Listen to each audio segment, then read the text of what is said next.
गुरुदेव शिक्षा को आचार्य करमचंद गुरुदेव की मंगलवाणी के अलावा उनको प्राप्त हुए, दर्शन हुए। उनके दर्शन करके, अपने गुरु के दर्शन करके मेरा जीवन आज धन्य धन्य हुआ है।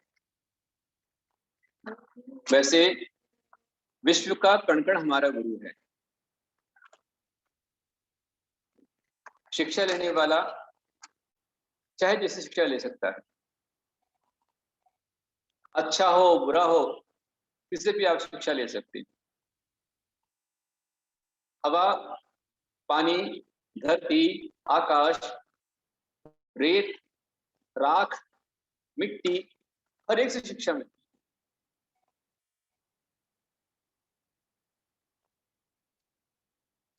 राख भी शिक्षा देती है।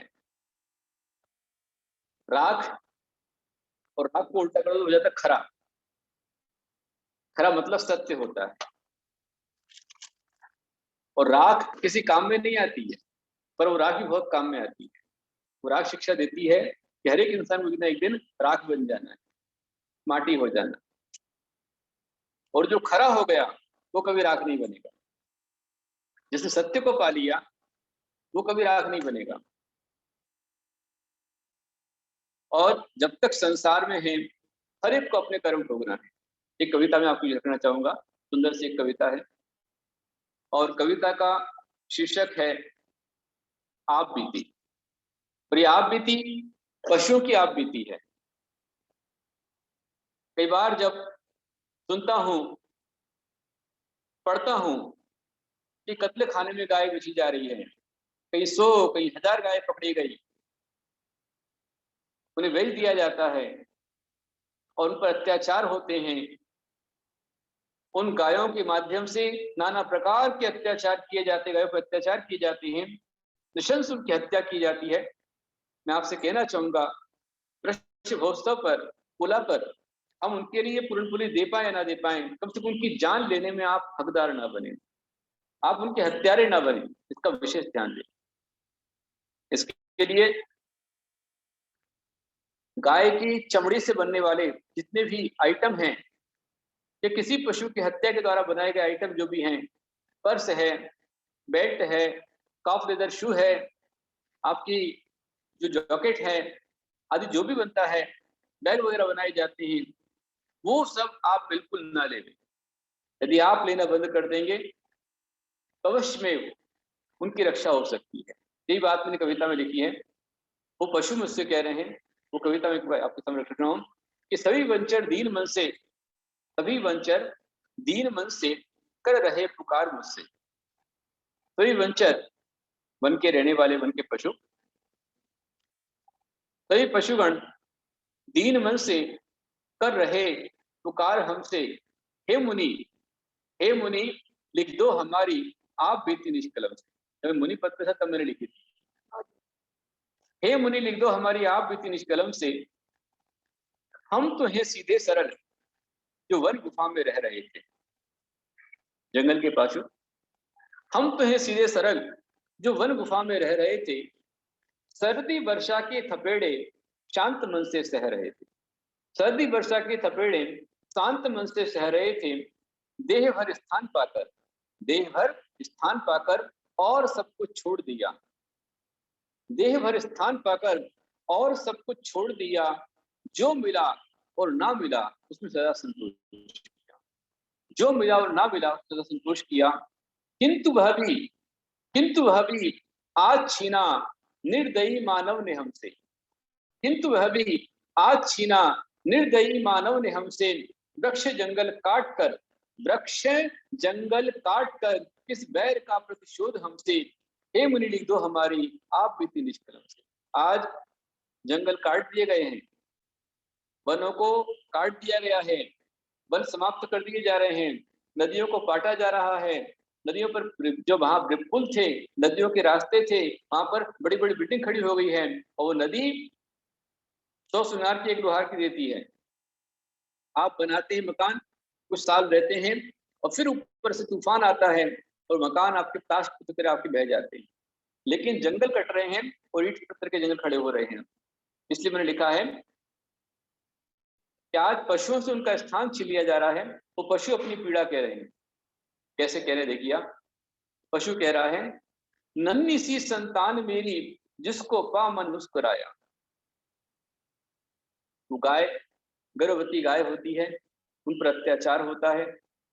उसको मैंने लिखा है कि नन्ही सी संतान मेरी जिसको पा मन मुस्कुराया, लाल मम आंखों का तारा 4 दिन वह खेल पाया। लाल मम आंखों का तारा 4 दिन वह खेल पाया, मेरे दुख का साथी वह जिसके सहारे जी रही थी। गाय कहती है कि मेरे दुख का साथी वह जिसके सहारे जी रही थी। और बैल कह रहा है, संगनी वह इस जन्म की जिसको पा खुशियां मिली थी। रोते बिलखते इन सभी को, रोते बिलखते इन सभी को छुड़ा ले गया वो हमसे। मनुष्य रूपी क्रूर दानव, मनुष्य रूपी क्रूर दानव क्यों खफा है आज हमसे। सही विंचर दीन मन से कर रहे पुकार हमसे। हे मुनि लिख दो हमारी आप बीती निष्कलम से। हे मुनि लिख दो हमारी आप बीती निष्कलम से। कविता का अंतिम पद है, अपने फैशन के लिए वो, अपने फैशन के लिए क्यों खून की होली वो खेले। अपने फैशन के लिए क्यों खून की होली वो खेले। व्यर्थ शोक पाल कर लाखों करोड़ों जान ले ले। व्यर्थ शोक पाल कर लाखों करोड़ों जान ले ले। कौन सा अधिकार जो ये ऐसा अत्याचार करता। कौन सा अधिकार जो ये ऐसा अत्याचार करता। क्यों नहीं परिवार अपना मार कर तन को सजाता। पशु कह रहे हैं आपसे, क्यों नहीं परिवार अपना मार कर तन को सजाता। मूक जीवों को सताकर, मूक जीवों को सताकर पा रहा अभिशाप उनसे। मूक जीवों को सताकर पा रहा अभिशाप उनसे। गुप्ती कहे क्रूर राक्षस बन रहा नर इस तरह से। गुप्ती कहे क्रूर राक्षस बन रहा नर इस तरह से। सही वंचर दीन मन से कर रहे पुकार हमसे। हे मुनि लिख दो हमारी आप बीती निष्कलम से। यहाँ पर जो गायें हैं उसमें कई ऐसी हैं जो कत्ल खाने मौत की मुंह में जा रही थी और उनको पैसा देकर के बचाया गया है, छुड़ाया गया है, उनके जीवन की रक्षा की गई है। वे गाय यहाँ पर है। ये मैंने गायों को देखकर कविता लिखी थी। ऐसी कुछ कविताएं मेरी हैं जो बीच में आपके रखता हूं मैं। मैंने तो लिख दी और रख दी, और आपकी बारी है। आप अपनी ओर से उन गायों के लिए, जीवन रक्षा के लिए अवश्य अपनी ओर से कल गो महोत्सव, वृक्ष महोत्सव में सबका, हर एक परिवार का योगदान इसमें आना ही चाहिए। मैं आपको एक घटना बता रहा हूँ।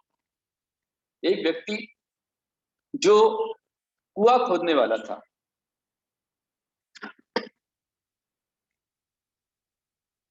अविनाश जी ने नाम दिया स्मृति जैन का, बहुत बढ़िया, बहुत पुरानी बात है। कुआं खोदने वाला व्यक्ति था, कुआं खोदने जाता था। एक दिन उसने देखा एक जगह पर गाय बैठी हुई, और गाय के पीठ में बहुत बड़ा घाव है, चढ़ रहा है, दुर्गंध आ रही है, कीड़े पड़ रहे हैं। उस व्यक्ति को दया आई, वो जाकर के बैठ गया और अपने हाथों से कीड़ों को निकालता रहा। पूरे कीड़े निकाल करके औषध लगाई और अपनी ओर से चारा लेकर के आ गया, पानी लेकर के आ गया, और तब तक चारा खिलाता रहा जब तक वो गाय स्वयं वहां पर खड़ी नहीं हुई। खड़ी होकर चलने लग गई, उसके ठिकाने छोड़ दिया, करके बात भूल गया। एक समय वह किसी के आदेश पर, ऑर्डर पर कुआं खोदने लगा। कुआं खोदा, पानी आया, और पानी आने के पश्चात अचानक वो कुई ढह गई, सारी मिट्टी ऊपर की नीचे पड़ गई, व्यक्ति नीचे धंस गया। काफी अच्छी मात्रा में मिट्टी गिरी, इसलिए बहुत देर तक नहीं निकल पाया, तो लोगों ने समझ लिया कि वो मर गया।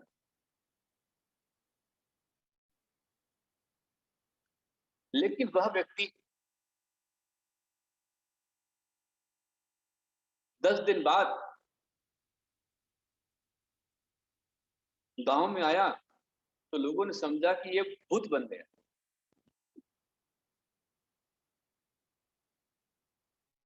कोई भी उसके पास में आने को तैयार नहीं, जबकि पहले से अच्छी हालत उसकी। अपने घर में घुसने लग गया, तो घर के लोगों ने मना किया, हम भूत को नहीं आने देंगे। उसने कहा तुमको भूत दिख रहा हूं? मैं कैसा भूत? मैं तो खड़ा इंसान हूं, तुम्हारे सामने हूं। बोले सब तो कह रहे तुम मर गए, 10 दिन हो गए, कैसे जिए? बोले ये भी बहुत बड़ा चमत्कार है। कैसा चमत्कार? बोले वहां,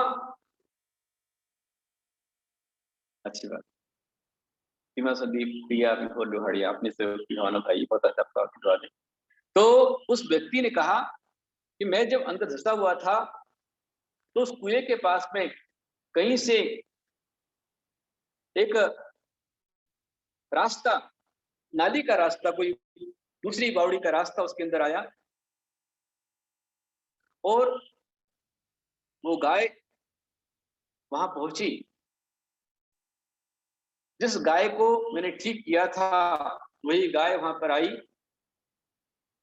उसने अपने स्तन का दूध, मुझे भरपूर दूध पिलाया, और मेरे पास औजार थे, वो बार बार इशारा कर रही थी, ले जा रही थी।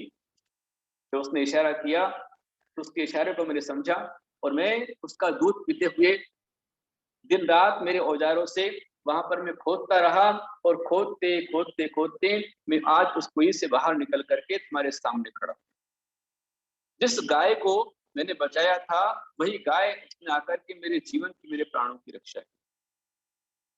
मैंने कल भी आपसे कहा था, ऐसे अनेक उदाहरण।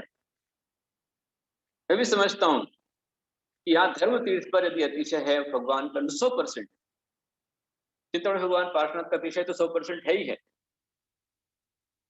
और हमारे इच्छा प्रकादिन भगवान का बहुत बड़ा अतिशय है, शांतिनाथ भगवान का, 9 तीर्थंकरों का, पद्मावती माता का, क्षेत्रपाल जी का, सबका अतिशय है। और अतिशयों के साथ में मैं समझता हूँ यहाँ पर जो गौवंश है, गौ माता है, वे सब भी, उनकी दुआएं भी इस क्षेत्र के विकास में बहुत बड़ा सहकार्य करती है, काम करती है। ये मेरा 100% मानना है, इसमें कोई दो मत। शोभा विजय ठोले, आपने भी एड्रेस किया, आपकी भावना भी है, मैं आपका भी आदर करता हूँ, बहुत सारा आशीर्वाद आपके लिए। और जो भी यहाँ पर हो वो नोट कर ले, अच्छा रहेगा। जिनको भी, हर एक व्यक्ति को अपना योगदान देना चाहिए। मैंने आपको बताया था कि एक फैक्ट्री जो कई सालों से बंद थी, एक व्यक्ति ने खरीदा, बहुत कोशिश की, पर फैक्ट्री नहीं चल रही थी। उसकी जिद थी फैक्ट्री चलाना है, पर नहीं चल रही थी। वो थका कर छोड़कर चला गया। लेबर आ रही थी, मजदूर काम कर रहे थे, मैनेजर वहां बैठा था। वो देखता है एक गाय जिसे कसाई घसीट करके लेकर जा रहे हैं, इंसानों को देख करके, मनुष्यों को देख करके वो गाय उस फैक्ट्री के सामने वहीं बैठ, उठे नहीं, आंखों से आंसू उसके आ रहे, चिल्ला रही थी, रंभा रही थी, और कसाई लाठी पर लाठी मारे जा रहा था, खींच रहा था, पर गाय वहां से नहीं जा रही थी। मजदूरों ने जाकर तुरंत मैनेजर से कहा कि साहब इस गाय को बचा लीजिए, वो आपको देख रही है, बचना चाहती है। मैनेजर बाहर आया, उसने कसाई खूब समझाया, कसाई मानने को तैयार नहीं। उससे पूछा तूने कितने में गाय ली? उसने उसे बताई, जो कीमत बताई उस कीमत से 3 गुना अधिक कीमत। मैनेजर ने कहा तू ये कीमत ले, गाय को छोड़ दे। पैसे देने के बाद कसाई वहां से चला गया। जाने के बाद उस मैनेजर ने कहा, हे गौ माता उठो, अंदर आओ, आपका स्वागत है।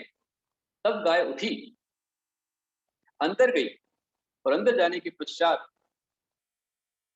पूरे जितने लोग थे उन्होंने गाय को संभाला, उसके लिए पानी की व्यवस्था की, चारे की व्यवस्था की, रहने की व्यवस्था की, ठहरने की व्यवस्था की। और जिस दिन से गाय फैक्ट्री के अंदर आई उस दिन से वो फैक्ट्री चल पड़ी और अच्छा लाभांश प्राप्त किया, निरंतर प्रगति होती गई। ये मुक्त प्राणी, त्रियंच प्राणी, आप इनके ऊपर अपनी ओर से जब सुधार में भाते हैं, सद्भावना करते हैं, अपनी ओर से योगदान दान देते हैं, ये दान निश्चित रूप में बहुत बड़ा उत्थान करता है। इसलिए मैं आप सबसे आह्वान करना चाहूंगा, जितने परिवार यहाँ पर हैं, हर एक परिवार अपने अपने उत्थान के लिए अपने कल्याण के लिए और अपने जैनत्व का परिचय देने के लिए, परोपकार के लिए, जीव दया के लिए सभी परिवारों की ओर से गौग्रास में योगदान में आपका नाम आना चाहिए, ऐसी मैं कामना करता हूँ, आह्वान करता हूँ।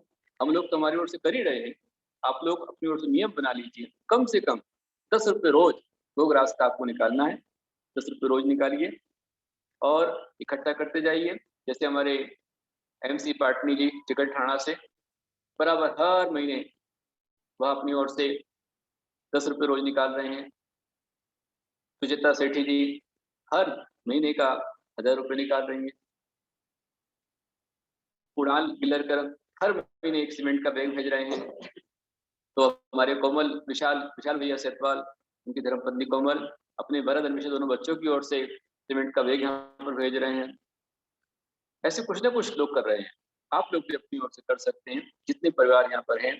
मैं पिछले 2019 में जब इस समय पर हड़कों में था और मैंने जरा सा आह्वान किया, तो हड़कों में जितने भी जैन परिवार थे, शांतिनाथ मंदिर में करीब मेरे पास 50-60 परिवार खड़े थे और बाद में मेरा प्रवचन हुआ। सभी लोगों ने गौग्रास के लिए अपना, हर एक परिवार ने अपना योगदान किया और वही आप लोग सभी हैं। तो मैं अपेक्षा करूंगा जैसे आपके अनुकूलता बैठे जिस हिसाब से आप जमा करते जाना, लेकिन सभी को गौग्रास में कल महत्वपूर्ण दिन है। आपके समक्ष लाइव रूप में गायों को उनका सम्मान गौरव किया जाएगा और उनको पौराणिक बलि खिलाई जाएगी, इस तरह से तो मनाया जाएगा। तो आप जीव दया के लिए भी, और हमारी निर्वाणी कहती है यदि आप भक्ति श्रद्धा के साथ में भगवान की भक्ति करने के पश्चात परोपकार के लिए, करुणा दान के लिए गायों को अपने उस गौग्रास देते हैं, तो गौग्रास देने पर, उनको चारा देने पर आप तिरंज गति के दुख नहीं पाएंगे, आपके बच्चे मेधावी बनेंगे, आपका स्वयं स्वास्थ्य अच्छा रहेगा। हेल्थ, वेल्थ एंड हैप्पीनेस तीनों के लिए, प्रगति के लिए अवश्य में अपनी ओर से आप परोपकार करें, अपना कल्याण करें। इस मंगल भावना के साथ लोच्छा प्रकादिनाथ भगवान की जय।